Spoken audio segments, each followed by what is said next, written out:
Hi, my name is Alexander DeSouza. I'm part of the Labor Studies program at UMass Lowell, and today my guest is Daniel Werner. How are you doing today? I'm doing good. How are you? Pretty good. Thank you for having me on your show. Thank you. So I'm just going to start off today, ask you, what do you do for a living, Daniel? I'm a public defender in Malden. In Malden? Yeah. I see. Okay, and part of your work day to day, what kind of difficulties do you find on your day-to-day work as a public defender? So what we do is public defender means you're a lawyer for poor people in the criminal justice system. So we help people with their legal issues. So we spend usually most of the day, first half of the day in court, and then you go back to the office and spend the rest of the day preparing for court. Oh, okay. So it's kind of sometimes you have to have bail arguments, and like sometimes people are going to jail or not going to jail. I see. So that's kind of the stress of it, is like the court part and having those arguments and stuff. Okay, and how many cases do you usually handle on a day-to-day basis, give or take? So we have, Massachusetts Public Defenders is actually pretty good in terms of caseload. So we have about 40 cases at a time is our target. So usually it ends up being like 30 to 60. So that's actually a pretty good number compared to most states. Oh, I see. And then on a given day in court, usually I'll try to keep it to 2 to 3 cases. You don't want to have too many cases on, or then you're not given a lot of attention to each case. I see. I mean, that is one of the issues that I noticed that would be brought up is usually the amount of cases that public defenders have to have on their hand compared to any other defender that's not working for the state or such as a public defender. Is that usually the case? You did mention not so much in Massachusetts. I actually feel like Massachusetts does a really good job in terms of that metric compared to like Texas or Florida. You hear about lawyers have like 200 or 300 cases at a time. Oh, wow. So they're not really doing anything on any of the cases. You know, maybe it's just extreme. In those states, I think they're just doing like extreme, like only focusing on a couple of serious cases, and everybody else, they're just pleading out. They're just making deals. So we are very fortunate in that we have a good program that doesn't force us to do that. So like clients ask all the time, are you good? Are you going to give me as good a service as a private lawyer? And I tell them confidently, like, yeah, for most topics, we're going to do as good a job as a private lawyer would do. And we have enough time to focus on the cases.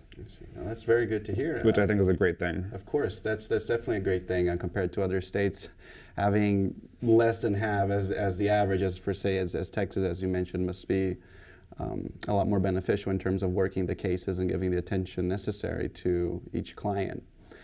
Now, even in Massachusetts, are there any difficulties that you find in your day-to-day? Is there anything that you would like to see changed, for example? There's a lot of things I would like to see changed. I think in the court system, I just switched from the North Shore to Malden, and one of the things they have up there in the jail is they have a really good drug rehab program in the jail in Middleton, which they don't have in Billerica, which is Middlesex County. So that's something that actually made a really substantial change in the community. Interesting. And they don't have that. A lot of the rehab programs that are available are bad. So just to have someplace, and people section themselves, there's different ways to get into different rehabs, but there's kind of a shortage of good ones. I see. And just to have that in the jail, I'd say that would be a really good thing to have. Agreed, yes. I mean, specifically considering that drug abuse nationally is usually not seen in a lot of people's eyes, mistakenly, as a public health issue, correct? So I believe that, for example, this program on the North Shore actually counters it more direct rather than seeing it as a crime, correct? Most cases would get treated like that, right? Yeah, well, I feel like the national discourse is starting to come around in terms of like the discourse to seeing it as a public health thing, but in terms of the actual resources available, it's still lagging, and the resources are varying quality. Some are good, some are bad, and I feel like if you have, just from my experience and what I've seen, with bad programs, you're just kind of continuing the loop. I understand. I mean, it's hard to break the loop anyway, even with really good resources. Exactly. It's such a difficult situation to be in to start off. So. But you do see people that make progress. So in these programs, nice. And off of what we're just discussing now, also, how would unionization or being member of a union in the state, how would you think that would benefit the public defenders of Massachusetts if that gets established? I think the primary benefit, so a lawyer I used to work with, she told me the statistic that your skill as a lawyer peaks after 5 years. And I think that's true. In the first 2 years, you're really just learning. You're not, and you don't want to say that to clients, it sounds bad to say, and it is good. CPCS has very close supervision. We have a great training program, which is a month long, and then we have great supervision. But the truth is, the first 2 years, you're kind of still learning. What you want, the key area that you want for public defenders is the ones who have been there for 3 or more years. Those are the people that are most valuable to the clients and that are actually getting the clients the best deals, which is what's best for public health. As you talked about also, is if you get the clients into the appropriate rehabs and programs, if it's a drug thing, or now that I work in Malden Court and we go down to Cambridge, I see more mental health stuff too. So getting people into appropriate mental health treatment. The problem with how the public defender's office is set up in Massachusetts, it's CPCS, is because we don't have a union, we have trouble retaining people. So a lot of the time, people will stay for a couple of years and gain experience, and then they'll leave. Understand. And it's because it's not just the money, although it's partially, because the public defender's office in Massachusetts, even though we're a very expensive state, I think they pay the second lowest in the country. Oh. It's really low wages, and it's not just low, it's also, there's no schedule of increase, so we don't get a yearly 3% raise. So you can't really plan for your future. So a lot of the time what happens, people will start when they're like 25, and they're really into doing the right thing and working for the community, and they have all these ideals, and then they get to 30, they have kids, they want a mortgage, they want a house, and they leave because they can't do that. Because they can't, when you get a mortgage, you have a future rate of payment that you have to make, and you don't know what it's going to be at CPCS. Of course, and I can't even imagine. I mean, even though I would like to assume, and I guess correctly, that a lot of public defenders have a very strong moral compass and do this work because they really believe in it. Yeah. Correct.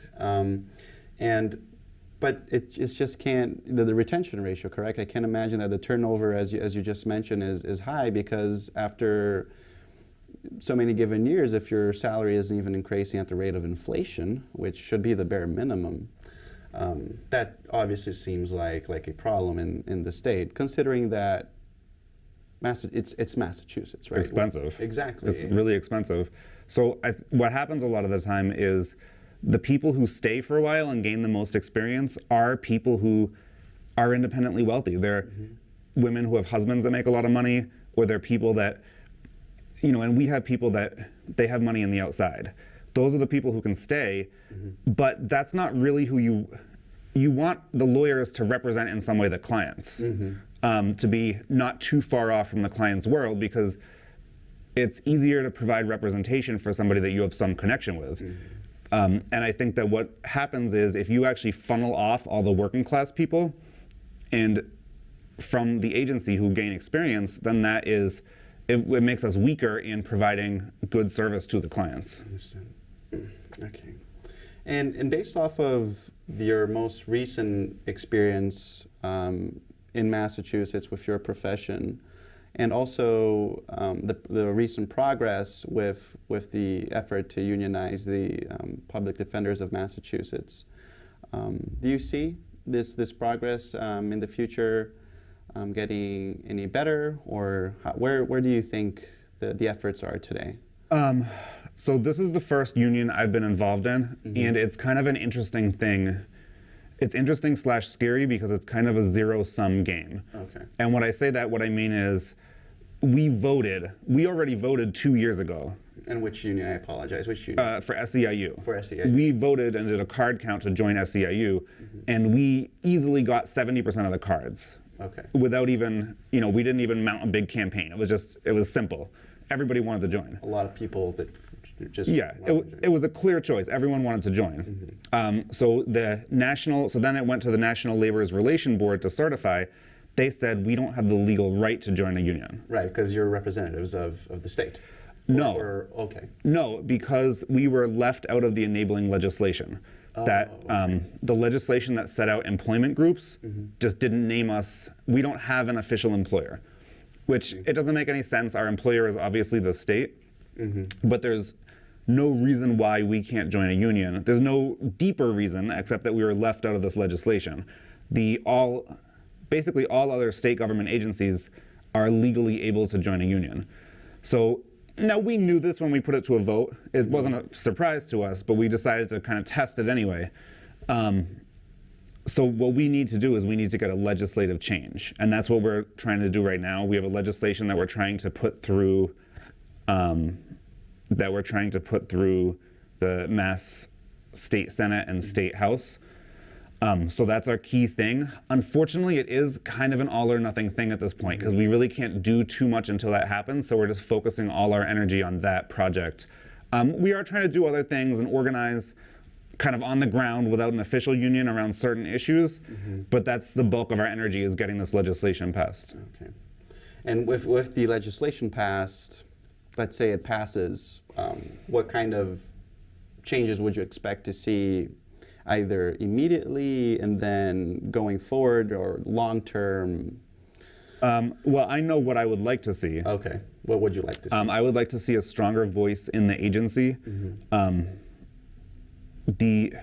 think there's a lot of gripes just the past couple years have been building up with management. Management is becoming top-heavy. They're keep creating, every time I check my email almost, it feels like there's creating a new bureaucratic position.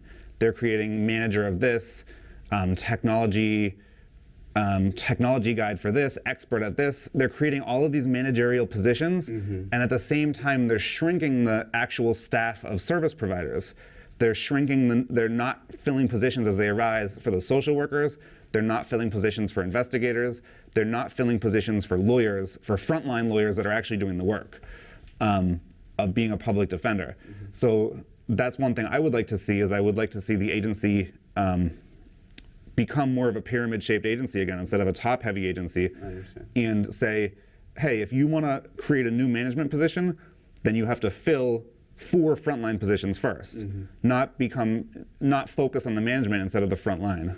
And the other thing that I would like to see is a cost of living, some kind of a cost of living increase that was a specific amount per year. Of course. Because what it is right now, you get emails. Every time in the budget season, you get emails. We're trying to get you money. We think we got you money. And they're like, no, we didn't get you money. No, maybe we will.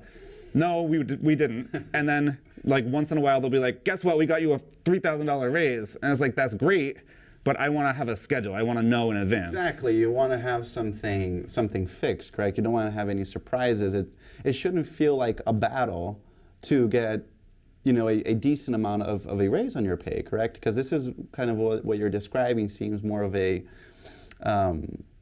almost a battle between, the people that are giving you or offering this and they're not offering it, deals are come and go kind of a situation, rather than just having legislation in place where it can deem after a specific amount of time you'll get this raise, or at least like certain companies will have, already a guideline or at least a statistic to show that your salary will increase this many percent throughout the years. I guess that's more than fair for the public defenders in Massachusetts and honestly around the entire country, especially if you compare with salaries of lawyers that work for private firms, correct? Or even, you don't have to go to that. You can even look at all other public lawyers in Massachusetts. They all have a contract.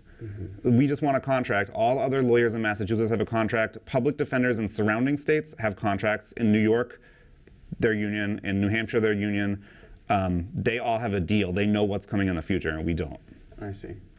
So it's really just setting up the union, and going on from there, so you can have fair representation and have a contract, right? Because the reason you're not having a contract is because apparently you're not, or why is that? Why can't you secure that contract?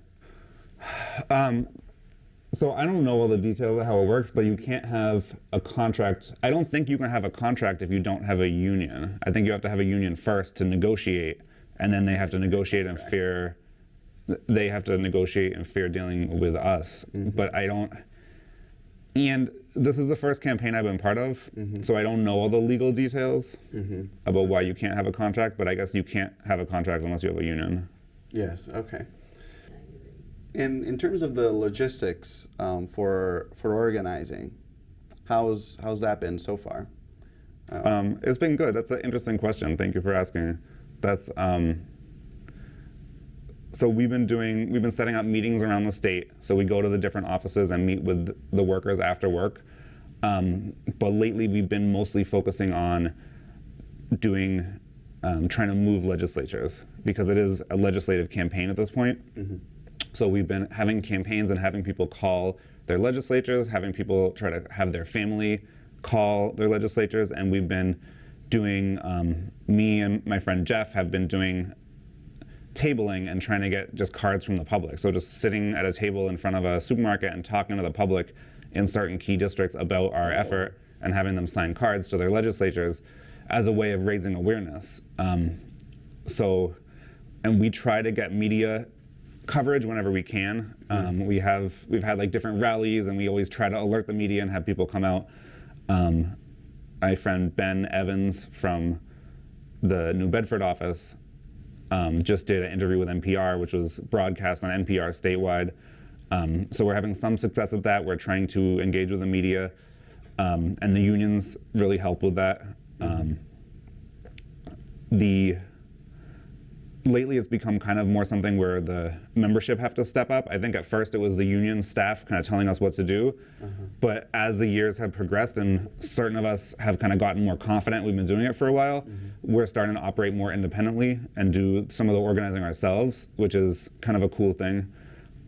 It's So on an individual level, because of the experience each of you or yourself are trying to put out the awareness or try and recruit more members for this, right? You guys are always trying to recruit more members for this cause, correct? You need the exposure to this issue and people to support it.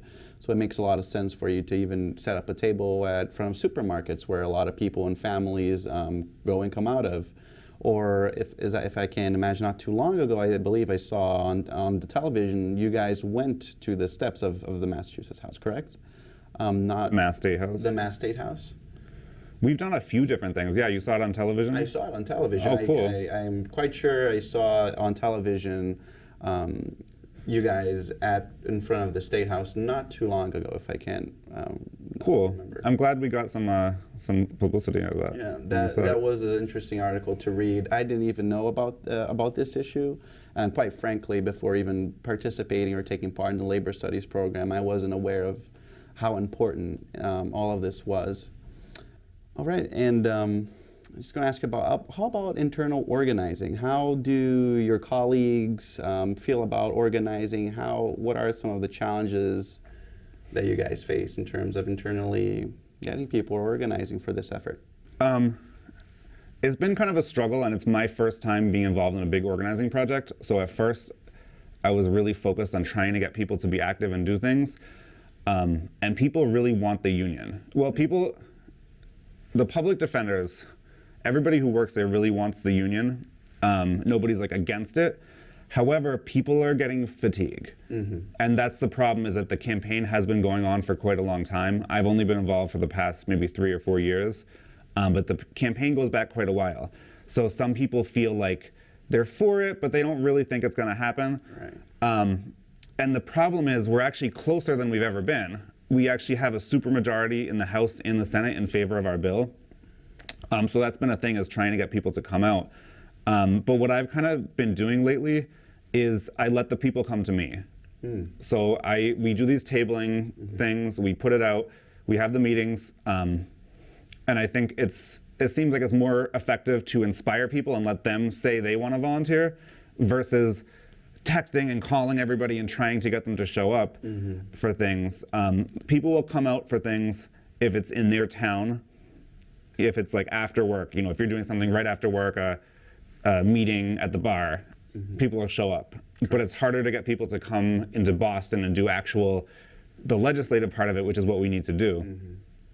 So what I've started doing is just trying to take the lead ourselves, doing what we need to do, the core people, and then letting other people, if they want to, come along. And people have been. Oh, that's great. Me and Jeff started doing the tabling, and then other people started volunteering and saying like, hey, that's a cool idea. We want to do that too. Awesome. That's really great news. And I can just imagine how people usually feel, because you have your regular work day, right? And then you also, this is quite an effort, right? You have to dedicate your time to this, I can imagine. So people, even though they do see the union as the complete benefit for themselves, it's still something that they might get fatigued, as you mentioned, because it requires energy and time. But it's definitely very good news to hear that people are coming out to this, where people are seeking you out and volunteering to do some of the work as well, which is great. I mean, there's really nothing to this that can, in any shape or form, work against anybody. Correct. I believe that once this goes through the House and it's passed, there will only be both benefits on the sides of the Massachusetts public defenders and also for the state as well. I guess that I agree. Just by doing this, the turnover will be a lot lower, and retention could start picking up if people don't see themselves per se stuck in a specific salary or position for too long. You can even, with this bill passing, you can retain more and more public defenders. I think what you just mentioned is actually a big part of it. Is it's not just the money, it's people. There's not movement up anymore. Management is not mixing things up. There's become kind of like a core bubble of people at the top, and they're not filtering people out and in too much. There's some of that, but it feels more in the field offices like we're kind of little islands. And I think that's something that we could do that has no budget effect, that has no money effect, is just to have more movement in the agency between different positions, to have people do Superior Court stuff for a couple years and then go back to District Court, to have people do policy positions in Boston and then come back. Right, just almost like a rotational program that many private companies might offer. You do some of this work for maybe 2 or 3 years and you rotate between various positions. That can be incredibly beneficial to any individual really that's seeking out a career in defense, right? Or and I don't want to say that we don't have any of that, because there are rotational positions. Okay. But I think that it could be more. There could be more. Okay. That it could be, there's 2 or 3 rotational positions. I actually just applied for one. I don't know what's happening with it. But there's a rotational training position. There's going to be a rotational policy position. But I think it could be more, because there's hundreds of people that are doing the frontline stuff. So I think there could be more rotation in and out to different things. It used to be that if you were in district court, you could do some Superior Court work. It depends office to office, but like the new office that I'm in, the Superior Court office is kind of walled off. They don't really want us doing Superior Court work, so we don't get to do that. And it is kind of a good experience to do higher level legal stuff. And if you, based on your own experience, if you could tell me a little bit about SCIU? So my experience with SCIU is just through this organizing campaign. SCIU is primarily, I think, a professional and service union. It's one of the kind of new wave of unions. So I guess in American labor, there's kind of a division. At some point, it was almost a rift, but now it's kind of just a division between the old school unions and the new unions. And SCIU is kind of one of the new unions that's aggressively organizing new territories.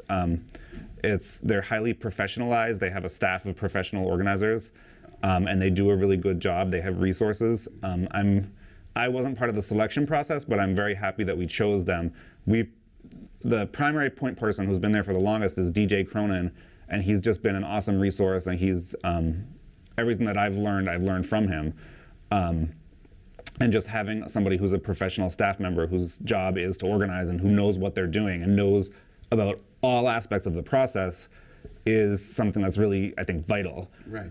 Compared to, and some people grumble and they say, like, I wish it was more bottom up. I wish we could do it for ourselves. Right. And I feel like it's not realistic. It sounds good, but it's better to have people who know what they're doing. Exactly, or you have been doing this for many years, right? Yeah. You have official representation that way as well, and not everything that way is solely on your hands, right? Because it would be a little cumbersome to be, bottom up, as you said. I believe it'd be it would put much more stress on everybody else that way, correct? Instead of if we had to do a DIY legislative campaign without knowing what we're doing, that's a difficult thing. Yeah. So good thing you have the SEIU and its members to represent you guys. Yeah, so I think they've been really great. Very happy we're working with them.